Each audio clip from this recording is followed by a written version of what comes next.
6, 5, 4, 3, 2, 1.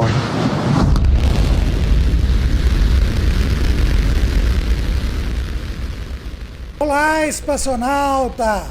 24 de julho de 2026. O céu do sul do Texas foi rasgado por 16 milhões de libras de empuxo.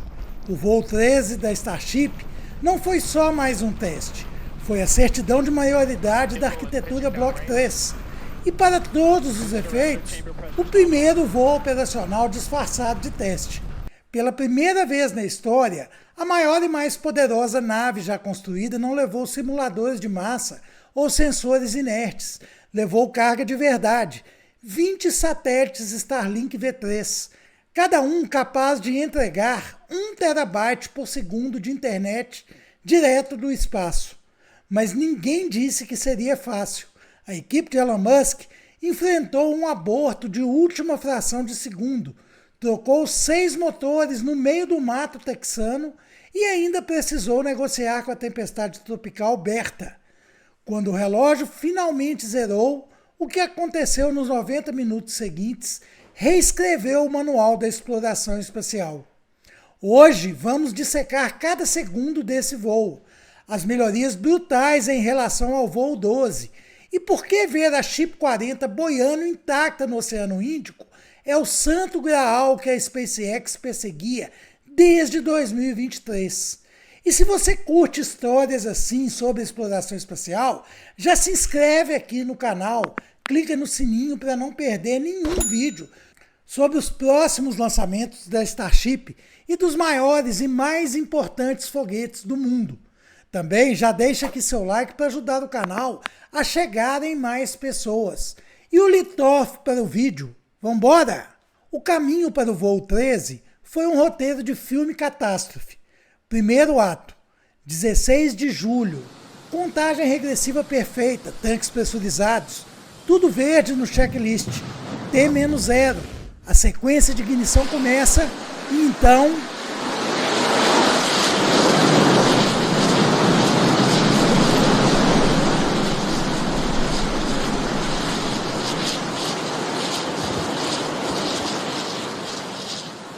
silêncio. O computador de voo abortou automaticamente. Motivo? 4 motores Raptor do Booster 20, o coração do sistema, não atingiram os parâmetros ideais de lançamento. O diagnóstico revelou o vilão: umidade nas turbobombas de oxigênio líquido.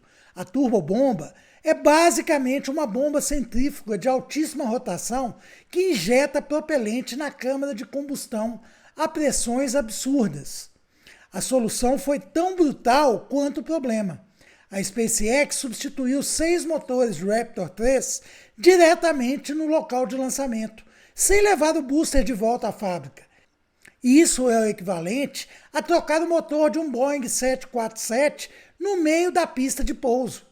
Elon Musk comentou depois que foi uma das operações de manutenção mais intensas já feitas em Starbase. Segundo ato, 23 de julho, foguete remontado, testado, pronto, mas o vilão agora tinha nome e sobrenome: Tempestade Tropical Bertha. Embora a Starship aguente ventos fortes, a SpaceX precisava de condições cristalinas para um objetivo científico crucial: obter imagens terrestres nítidas do escudo térmico, enfrentando pressões dinâmicas extremas durante o Max-Q. Max-Q é o momento de maior estresse estrutural durante a subida. Com nuvens densas e chuva, seria impossível validar os dados, então o voo foi novamente adiado. É aqui que a disciplina da SpaceX brilha. Em vez de ceder à pressão por um lançamento, para a galera ver, eles esperaram. E essa paciência seria recompensada com o que os engenheiros chamaram de cenário dos sonhos. O voo 13 foi o segundo teste da versão 3 do Starship, e as diferenças para o primeiro teste, o voo 12, são gigantescas. A V3 é equipada com fantásticos motores Raptor 3. Eles representam um salto geracional. Enquanto o Raptor 2 já era uma obra-prima, o Raptor 3 é quase uma reinvenção. A SpaceX eliminou as coberturas externas pesadas, aquelas proteções térmicas que você vê em outros foguetes. Agora, os sensores e a fiação foram integrados diretamente na estrutura do motor. Resultado? Mais potência, menos massa e uma confiabilidade que beira o obsessivo. Cada Raptor 3 entrega cerca de 280 toneladas força de empuxo ao nível do mar. Multiplique por 33. Só que potência sem controle é receita para virar fogos de artifício de 4 bilhões de dólares. E aqui entra a segunda grande correção. O fantasma da rotação de 90 graus. No voo 12, durante o hot staging, a manobra em que a chip acende seus motores enquanto ainda está acoplado ao booster, uma diferença de milissegundos na sequência de ignição empurrou o booster na direção errada. Ele girou quase 90 graus fora do plano antes de conseguir se corrigir. Sobreviveu, mas foi um susto. Para o voo 13, a SpaceX reprogramou toda a sequência de timing de separação. O sistema agora é mais robusto a variações, garantindo que mesmo se o motor atrasar alguns milissegundos, o vetor de empuxo combinado ainda mantém o booster na trajetória correta. O PES Dispenser também evoluiu. Se você nunca viu, é uma abertura lateral na nave que lembra um dispenser de pastilhas. PES, sério, foi assim que os engenheiros apelidaram. Ele recebeu novos atuadores, basicamente motores elétricos de alta precisão para acelerar a liberação dos satélites e reduzir o risco de colisão durante o deploy. E tem o cérebro da fera. O sistema de aviônica do V3 gerencia cerca de 9 megawatts de energia, suficiente para abastecer uma pequena cidade. Isso é feito por unidades customizadas que integram baterias, inversores e sistemas de refrigeração em montagens únicas, muito mais compactas e eficientes que no voo 12. Mas nenhuma melhoria teria impacto sem o protagonista silencioso dessa missão, os satélites Starlink V3. Esses não são os Starlinks que você já conhece. Cada unidade V3 entrega 1 terabyte por segundo de downlink. Isso é 10 vezes mais que a geração anterior, a V2 Mini. O uplink, que é o caminho de volta do usuário para o satélite, saltou para 160 gigabytes por segundo, 22 vezes mais capacidades. Gente, 1 terabyte por segundo é como baixar centenas de filmes em 4K em um único piscar de olhos. É muita velocidade. Como eles fazem isso? Cada V3 carrega 2048 feixes de downlink e 2048 de uplink independentes, controlados por chips beamformer, desenvolvidos pela própria SpaceX. Para a comunicação entre satélites, 6 lasers ópticos de 400 GB cada formam uma malha que bate 2,4 terabytes por segundo de tráfego cruzado. Isso significa que um satélite pode rotear dados para outro, sem precisar descer ao solo, criando uma verdadeira internet no vácuo. E tem mais, esses satélites são compatíveis com o Direct-to-Cell, comunicação direta com celulares comuns sem antena especial. A massa de cada V3, cerca de 1.500 quilos. A Starship pode levar dezenas deles de uma vez, algo que o Falcon 9 jamais conseguiria. Ah, e um detalhe delicioso, 6 desses 20 satélites foram equipados com câmeras apontadas para a própria nave. Isso mesmo, enquanto a Starship reentrava na atmosfera, seus próprios passageiros estavam filmando o show. Gente, e por falar em show, se você é fã aqui dos nossos conteúdos e quer apoiar o canal de forma direta, já está aqui na tela o QR Code do nosso Pix. Pessoal, qualquer valor ajuda de verdade. E quando eu digo qualquer valor, é qualquer valor mesmo.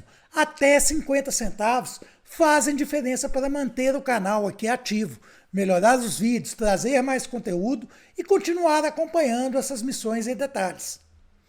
Mas se você é daqueles que acha que voo de teste é só subir e descer, o Flight 13 vai te surpreender. Os objetivos eram múltiplos e integrados.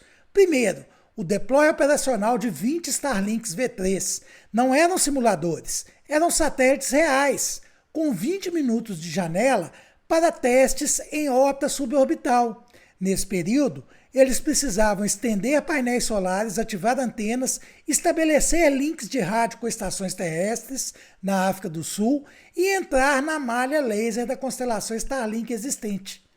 Segundo, reignição de um Raptor no vácuo.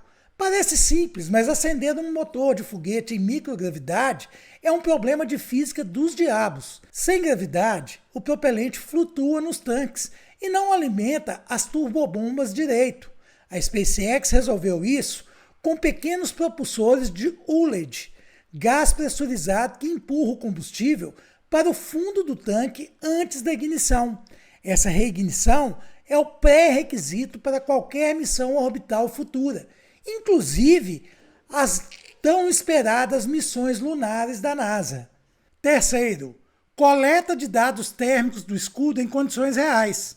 A SpaceX instalou sensores de carga strain gauges em telhas específicas do escudo térmico para medir o estresse aerodinâmico durante a reentrada. Além disso, pintou várias telhas de branco como alvos visuais para os satélites com câmeras. A ideia era observar pela primeira vez exatamente como o plasma interage com as telhas. Dia 24. 17h51 no horário local do Texas. O Booster 20 acendeu todos os 33 motores Raptor 3 em uníssono. A ascensão foi, na melhor definição possível, impecável.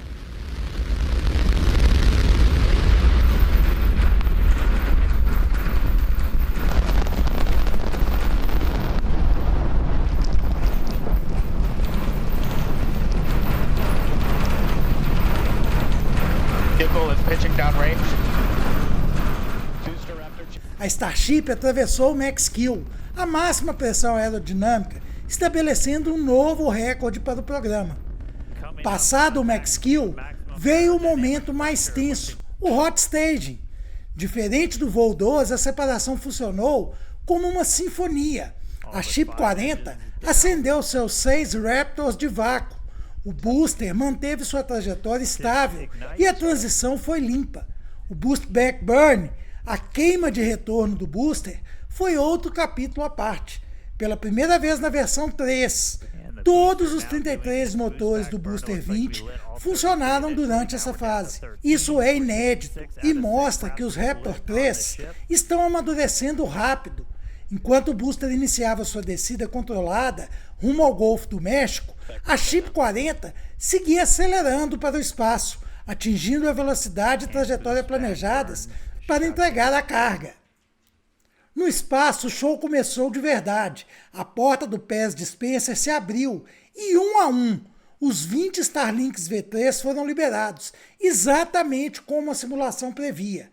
O momento histórico veio logo depois. A SpaceX confirmou que conseguiu estabelecer comunicação via rádio e links de laser com todos os 20 satélites simultaneamente. Isso nunca tinha sido feito a partir de uma Starship. Michael Nichols, VP da Starlink da SpaceX, resumiu, abre aspas, baixamos telemetria crítica de todos eles, fecha aspas. Traduzindo, cada satélite estava funcional, ativo e integrado à constelação.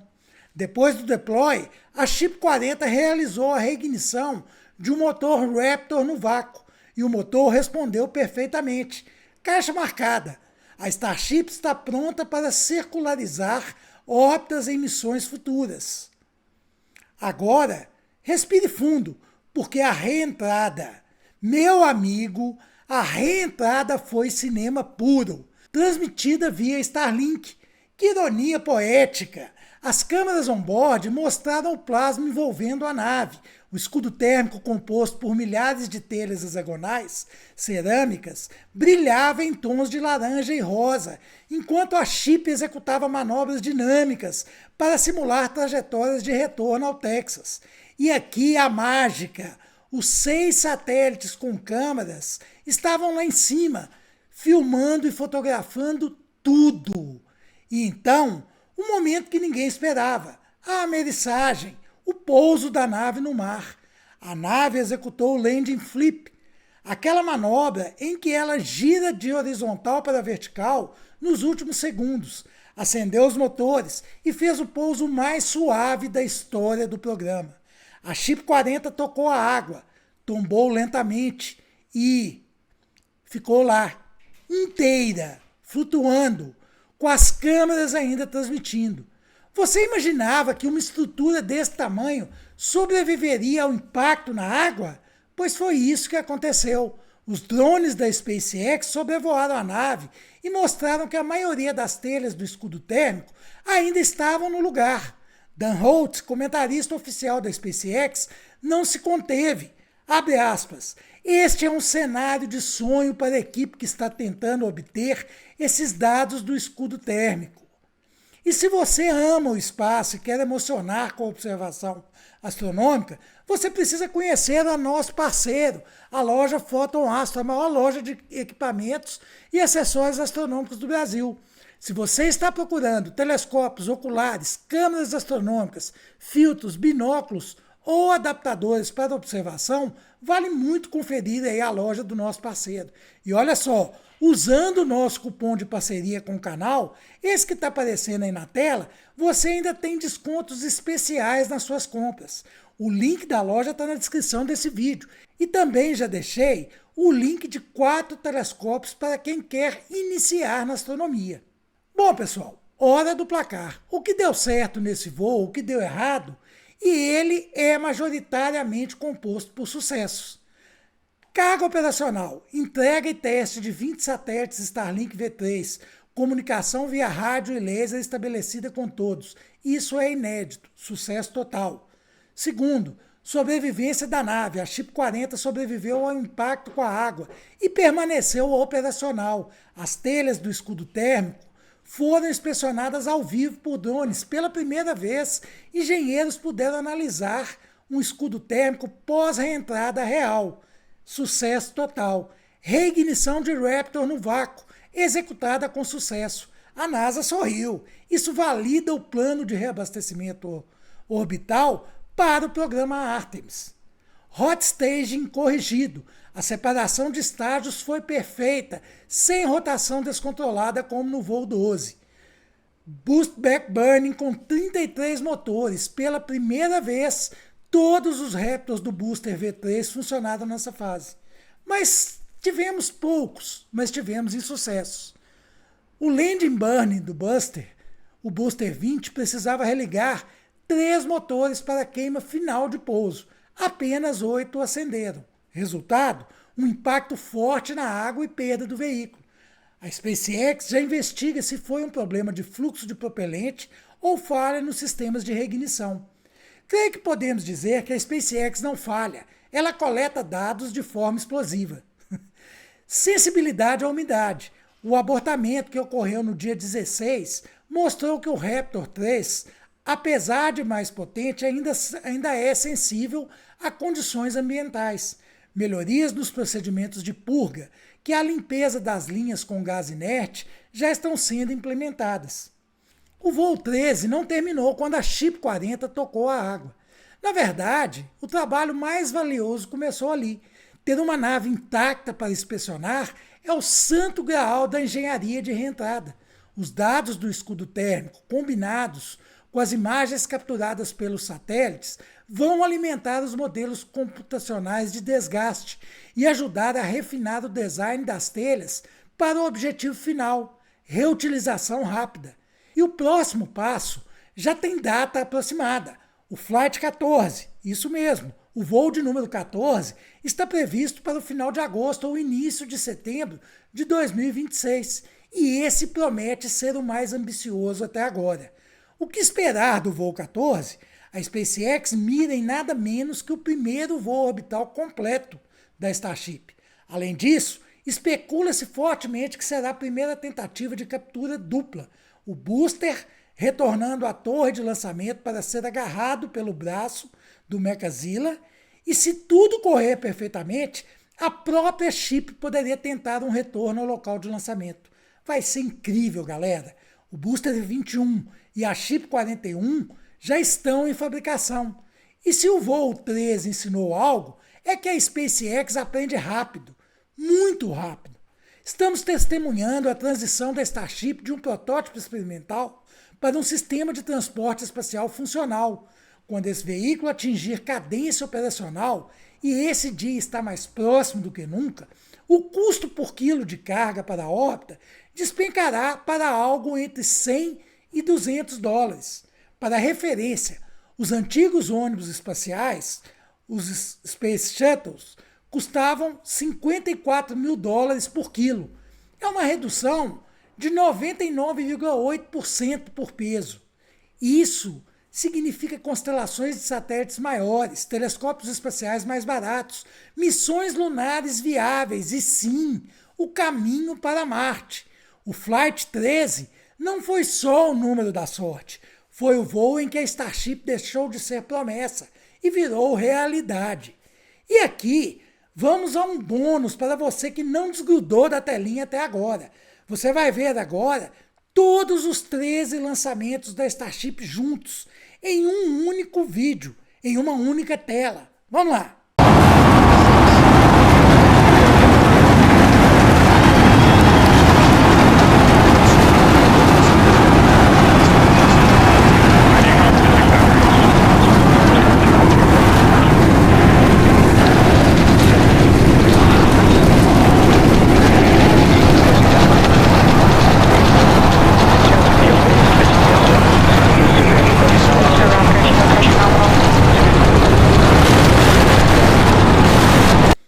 Incrível, não é, galera? O voo 13 provou 3 coisas. Primeiro, a arquitetura V3 funciona. Segundo, a Starship é capaz de entregar carga operacional. E terceiro, e talvez mais importante, depois de ver uma nave de 50 metros sobreviver a uma reentrada hipersônica e boiar plácida no Oceano Índico, a reutilização total não é mais questão de se, mas de quando.